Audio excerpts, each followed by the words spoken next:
Well, I'm really delighted to say that on the Godcast this week is James Foy. Now, James Foy is from Curry on the Street in Burnley and the surrounding areas. So maybe not a face known to people across the country, but certainly around these parts, James is well known. James, it's great to get you on the Godcast. How are you doing? Oh, thank you, mate, for letting me come on. I'm doing great, thanks. Yeah. Where are you? Do you live in Burnley, James? I used to do. Right. I live in Barnoldswick now. All right. Okay. What took you to Barnoldswick, of all places? A bit of work and that, and I moved over here. So I miss Burnley. I lived there quite a long time, you know. Yeah. And the folk in Burnley are brilliant, you know. They are. Unfortunately, I don't support Burnley, but you know, it's one of them. Someone has to do, don't they? And well, I do. oh, God. Are you a Burnley lad, James? Did you grow up in Burnley? No, I was born in Liverpool. Right. And came over here when I was about 15. Okay. All right. So, yeah. Well, we'll talk about Scouser, really. The Scouser, all right. We'll talk about that in a minute. But so for people who don't know what Curry on the Street is, James, just explain that for us. What's Curry on the Street? Yeah, Curry on the Street. I keep saying this all the time. It's not about the food, the curry, or anything. The shopping, you know, the shopping we give out. It's about getting people out of their houses and coming into the community and speaking and talking to each other about the problems, the mental health or whatever. And that's basically what it's about. And it's about helping the homeless and people who are really struggling with financially. Yeah. And we're actually trying to educate the young people, getting them to come along with the families with loads and loads of photographs of these young families giving stuff out to the homeless, giving to people who's struggling, and they absolutely love it. You can see the smiles on the faces, giving stuff over to people that are struggling, vulnerable people. And this is learning them such a lot. They want to come. Unfortunately, we can't have them back every week because we only allow 2 families at the most, because it'd be hectic, you know. So these families keep saying, "Can we come back? Can we come?" And we're having to turn them down. Yeah. Just through safety reasons as well, you know. James, James, what made you start Curry on the Street? What was going on in your world that made you think I need to do something? Oh, well, I'm a recovering alcoholic. So I wanted something to do to keep me busy as well and to give back. I know a lot of people say give back to the community and all, but I really did, because I got so much help myself. And it saved my life, you know, all this help. I've been really deep in depression. I've had serious mental health problems, and I've come through it with the help of others, but also asking for help. You know, I think it's important not to stay behind closed doors and think, you know, you're on your own, because you're not. No. There's people out there that want to help, you know. And James, some people just don't think it's possible, do they? But when they meet people like yourself and they meet, you know, Pastor Mick and people like that, they can see it's doable, can't they? Yeah, it is doable. I mean, I went to Pastor Mick, first of all. That was the first guy I seen. And we had a meeting. In a lay-by. No, not a lay-by. We had a meeting in a coffee shop. Yeah. It wouldn't surprise me if it were a lay-by with Mick. Well, that's why I said it. But yeah, No, we had a meeting in a coffee shop, and he was great. He set me up, really. Mm. He said, right, I've got a little place for you. You can go there and help feed the homeless and do this. And he got me sort of insured. But then he left me to it then. He said, right, do it. You're doing well, do it. So, yeah, he was one of the first guys I came across. I weren't into church or anything like that. But then I started getting into church. Not past the mixed church over this end. Mm. And why do you think that was, James? Oh, I think I got a call in myself from God, because I've never been a churchgoer, and someone suggested going to church. So I thought, I'll give it a go. And I thought to myself, it's not for me, you know. But ever since I've been going to that church, it's changed my life completely. I mean, God's in my life now.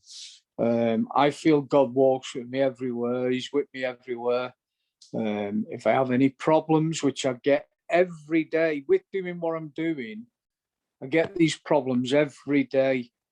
It's like someone's attacking me from either side, and I just let God deal with it. Yeah. I really do. I had an heart attack,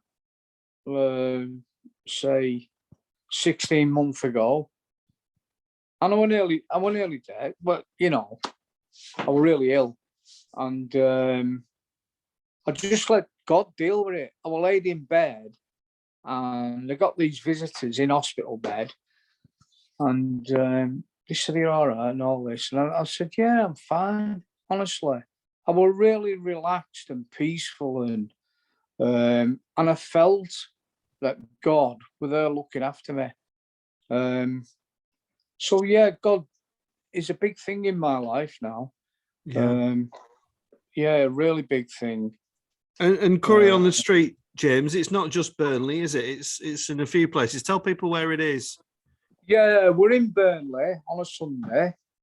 We're in Nelson on a Thursday, and we're in Colne on a Wednesday. But we're also going to get into Briarfield, because Briarfield there's a lot of problems in Briarfield. So we're about to approach people in Briarfield to see if we can get something going. Yeah, like I said, there's a lot of poverty. There's a lot of drugs, you know, a lot of stuff. Because we do get people coming from Briarfield into Burnley and into Nelson. So I think we should start one up in Briarfield. Yeah, give it a go. Yeah. And something that doesn't often get talked about, James, are the volunteers. I mean, we have some incredible volunteers at St Matthew's. Just tell us about the people who support you.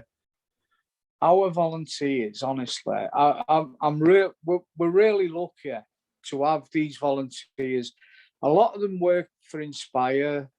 They've been through recovery. They're fantastic. They go out in all weathers. You never hear them complaining. They're so passionate about what they do, because they're giving back as well, because they've been through the same thing I've been through, and a lot of people that are on the street have been through. They absolutely love it. And I never get anybody sort of like finishing. We've got a waiting list for volunteers. It's unbelievable, really. You know, and I know people in other organisations struggle to get volunteers, but fortunately we don't. You know. Do you think that's something? We're the same, James. We have a waiting list for volunteers. Do you think that's something about people just wanting to give back a bit, like you'd said at the beginning? What do you think it is? Why? why do you think people volunteer for things like food banks and Church on the Street and Curry on the Street? What do you think it is? I think it is part of giving back, but I also think it is really deep down. People are kind. A lot of people, you know, they might put this thing on as where I can't be asked helping out like that. But when you talk to people, I mean, some of these people that are depressed come to us. Some of them are mentally ill, come to us. Now we try and turn it round, and they sort of work with us. They start. I've got people on there now that volunteer that have been stood in the queue waiting for us to serve them with food and clothes, and the lives have changed. Yeah. They really have. We can see it week on week. It might not have changed it in a big way, but when you get someone coming down that looks miserable as sin and doesn't even talk, and then a few weeks after they talk, and because we give them the time and we never judge them. No. I think it makes a big difference. Yeah. And the feeling we get through seeing that is just unbelievable. Yeah, it's a nice feeling, isn't it, James, being able to help someone? It's a lovely feeling. It's so lovely. You know, we work a lot at night as well, which we don't really advertise it to work at night, but we do a lot of emergency parcels, and furniture, and people moving house, people coming out of prison, lots of stuff like that. So it's really busy. It's 24/7, but I get the energy out of the volunteers as well. You know, it's we're all learning. We're all, we're all very passionate, and that's our thing. You know, we want to give back, and we love it. Yeah, James. Somebody once referred to people that we help as scrubbers. You know, they kind of, in many ways, treated as the I'm going to say the poorest in our society, because sometimes that is the case, but actually, you know, they're treated as second-class citizens, aren't they, by some people? I know. Just smash some of that taboo and stigma, James, will you? Yeah. Do you know, I find it very sad that people think this way. I'm sad because it's somebody's daughter, somebody's son, you know, and you can go on right through the families. But, do you know, I've met that many people now doing this. There's some really, really nice people, some talented people. I mean, we try and get some entertainment going as well on these nights. And we've got some real good singers. We've got a piano player that we can call in. He's in rehab at the moment. And he plays for orchestras and all that. You've probably seen him on Facebook. But besides that, there's some really nice people. They just need a chance. They've just made themselves ill through taking drugs or taking alcohol. But yeah, everybody needs a chance, and there's some lovely people. You know, I were nearly dying with alcohol, and I've tried committing suicide. That didn't work, obviously, but I were in that place. And people were kicking me further in that place. I couldn't get out of it because I just couldn't get out of it. you're in that, your mind's in a terrible place, and you feel everybody's against you. You lock yourself away. These people, the genuine folk, they've got an illness, they're taking drugs. If you stand there talking to them, you can see the proper person. It comes out. And the amount of people I've met that are educated, they're not scrubbers. They're not, they're desperate. They're desperate for help. They're crying out for help. Yeah. And it's so sad that some of us in society treat them like this. They deserve better. And I'm really passionate about that. I do write a lot about that because, it's close to me heart. Nobody should be treated like that. No. Nobody. Cheers, James. I think what you've said is enough. But you talked about your own situation there. Just explain for somebody who hasn't experienced full-on addiction, whether it's drugs or alcohol, what a day is like in the life of an addict. Just explain that and paint a picture for us, James, would you? Yeah. Now myself, I drink all day, all night. The amount I drink was, when I tell people, they don't believe me. Well, go on, tell us.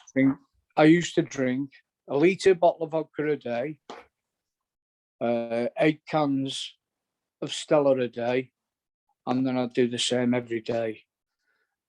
Now, I made myself very ill.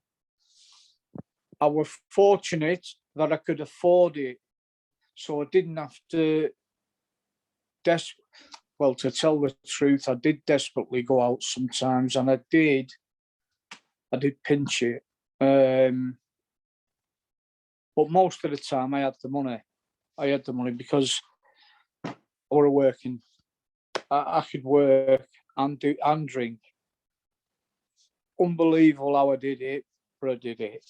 And I got to the stage where I had to drink because I was shaking, everything that goes with being an alcoholic. I started isolating because I didn't feel normal. This fetched the depression on. This fetched the mental health on. I'd never been in trouble in my life, although I was brought up, in a very violent, sort of used to violence. And that carried through when I was drinking. So when I got to that stage, there were police coming through the windows, arresting me and for certain different stuff. But I were in a bad way with mental health. Were you a young James? Were you a young guy? How old were you when you addicts aren't stupid. Like you said a minute ago, addicts are intelligent, clever people. When did you? How old were you when you realised you were addicted to alcohol? I've been addicted to alcohol, I'd say, most of my life. I started drinking at a very young age, 14. And I thought, it was great. It was great. I enjoyed drinking, and I'd still enjoy it. But unfortunately, it'd kill me if I had a drink. So, we're on about alcohol, right? We're on about recognizing that you're an addict. Yeah. I recognised it about 5 years ago properly. Right. And how many years before that were you actually an addict, though? Yeah. Years and years? Yeah, years and years, definitely. But I didn't realise. I thought I could handle it. I thought, but it creeps up on you. And what was it, James? Yeah. What was it, James? I talked to Chris Difford from Squeeze. You're a man of that generation, and he in his story, because he was an addict, he is a recovering addict.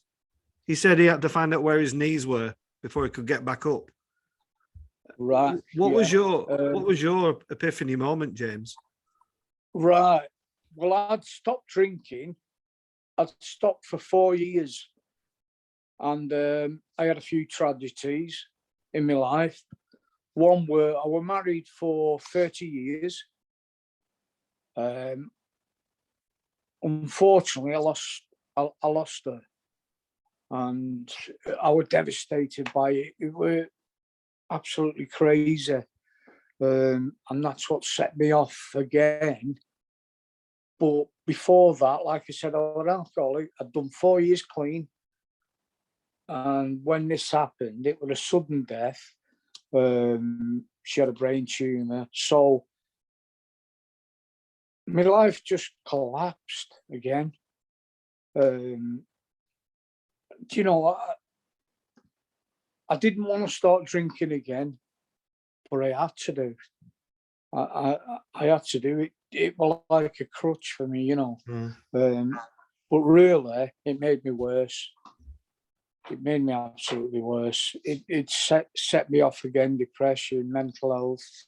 Like I said, I've tried suicide. I was sat up on, I don't know whether you know it, over Foal Ridge. There's a little cemetery over the tops. Mm-hmm. I know it. Yeah, I was sat up there at night. And anyway, they knew we were missing. So this helicopter comes over, lights on. And I thought, whoa, what's going on? You know. Anyway, the police were all over. So they actually got me before I did help. But yeah, I got to that extreme where I wanted to end it. And I think all for that were because of alcohol. But I was in such a bad place with mental health. I needed to ask or to ask for help. I was ashamed. I didn't want to ask for help. But so I'm so glad I did, you know. And that's why I want to give back. When you asked for help, James, were you cross at yourself for not asking sooner? I were, because I think I could have been sorted out sooner. I mean, I'm on medication now for it, but I just wish that I'd have asked sooner. I mean, there's a lot of people just leave it too late, you know. And there's also a lot of people don't get listened to. You know what I mean? We've serious problems with mental health in this country, you know. Yeah. And tell us about recovery, James, because somebody sent me a message about something today and they said, I don't know where to start. And I said, start at the beginning. That's my advice. And I suppose a journey of recovery is you've got to start the journey, haven't you? But just explain to us, James, some of the peaks and troughs of recovery. I suppose there's some really good days and I suppose there's some really horrendous days as well. Just tell us a bit about that, would you? Well, I look at it this way. I did it a different way. I did it a dangerous way, really. I just come right off it. I was very poorly. I was seeing things and hallucinating, and people have said it's a wonder I never had a fit. Well, it probably is a wonder I never had a fit because I was so bad. I were actually in this mental health place, and I weren't drinking because obviously they won't let you drink. But they didn't know I was an alcoholic because I didn't tell them. So I had to suffer for a whole week. I was so ill with sweats and other things that happened to you. What other things, James? Just be honest. What were you Be incontinent? honest, right? Well, I will be honest. Other things like diarrhea. I was seeing these wild dogs behind the telly. I was seeing all sorts, and there were young staff on there as well. And I was saying, take them dogs away and all this. And I can remember clearly what I was saying. Anyway, they got the ambulance and they took me into hospital. Yeah. It worked. I was lucky that I didn't have a fit. I was so bad. The bed was absolutely soaking through what I was sleeping in over that week. It was just soaked with sweat. I'd messed myself. I'd wet myself. Did you feel like you'd lost all your dignity, James? I did feel like that. Yeah, I did feel like I lost my dignity. But in the end, I was so ill that it didn't matter. It didn't matter about my dignity. I just wanted to get better. And believe it or not, I come out to that place when they fetched me back. I come out to that place. It's on Padiham Road. I walked across the road to the spa, got a bottle of vodka and got drunk. So, that were part of my recovery. And a lot of people do that. A lot of people relapse. What goes through your mind after you drunk the bottle of vodka? Is it contentment or is it anger that you've done it? Well, I just, it felt good. It felt good when I was doing it. But when, I had to go back to the place and show my face and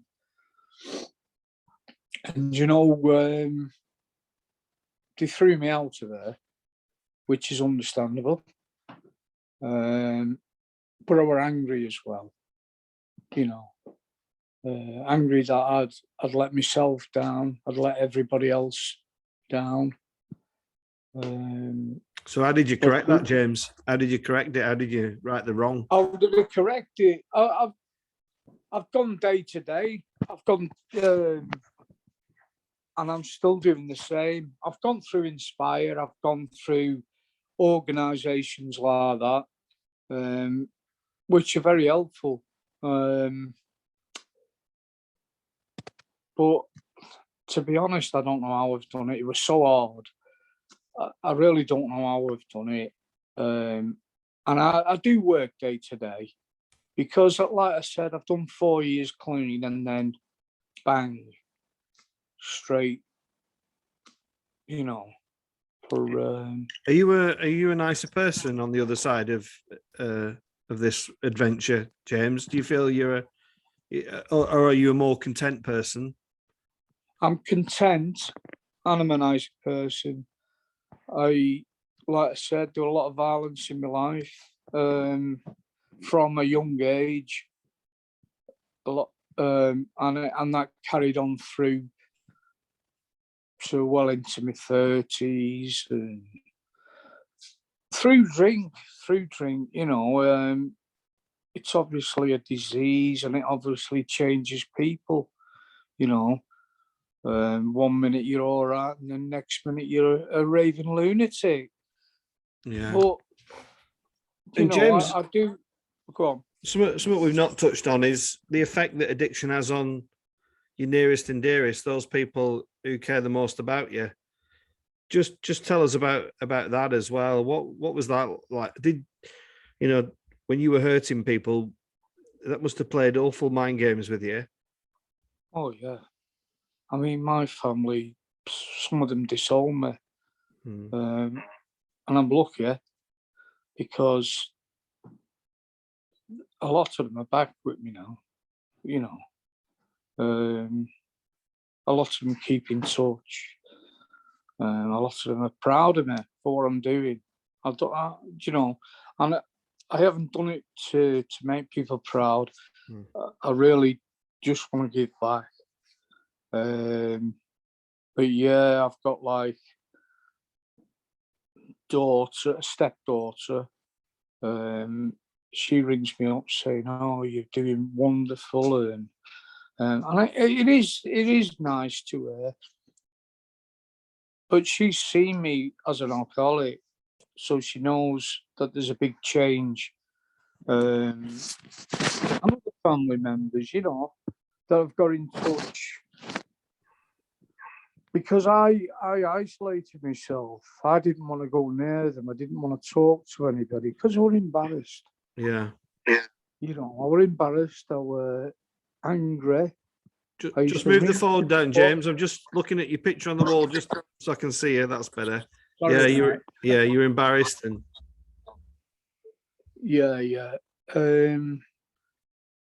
all that type of stuff that goes along with it. I didn't want people to know, really. I used to hide it a lot, but it got to the stage where I couldn't hide it anymore. You know what I mean? Yeah. James, I have to say, you should be proud. I don't know you all that well, James. I know you a little bit. I'm proud of what you've done. I think we need more people like your voice. People need to hear that it's not just anybody; it's everybody that can be affected by addiction. And you've really graphically explained and told us what it was like, and it's clearly not a nice place to be. But you've also told us it affects people in orchestras, educated people, academics. Everybody can be affected, and that applies to the service that you're providing with Curry on the Street. These are, I know because I visited James, and James been to us, that people would be surprised who use food banks, wouldn't they, James? Yeah, of course. Yeah, there's people working. There's educated people working who's got professional jobs. They still come down to us, and it's sad. It really is sad, But I'm glad they've somewhere to come. Just even if it's just that we listen to them. Yeah. And I always say we never judge. We never judge anybody. No. And the solution to it all, James, is that something you're interested in participating in the discussion and the debate about why we even need provisions such as Curry on the Street or a food bank, or do you prefer to just be kind of a volunteer, a good citizen in providing food, or do you find you get frustrated when you think about the actual root causes of food poverty and such like? Yeah, I do get frustrated with it. There's a lot of companies took so much food away. We're lucky because in Nelson, Burnley, Colne, we have that much support with food from the local supermarkets and even the local corner shops. We get a lot of help, so we're really fortunate that way. We start to, because we're now a full-time charity, we registered. We've started getting like some funding in, which helps a big deal. I was funding it myself for 2 years, and the money just flows away. It does. But like I wanted to give back, and I thought to myself, well, money, it's not everything. When you see these people benefiting from getting a little bit of shopping, a little Korean rice, and someone to listen to them, it changes their lives. We've had all sorts of emails and texts of people saying it's changed their lives.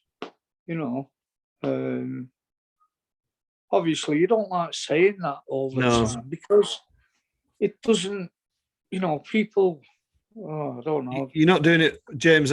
People know you're not doing it for a pat on the back, buddy. They know you're doing it because you care, and we need people. We need more people like you. Definitely, you're an inspiration, buddy. You really are.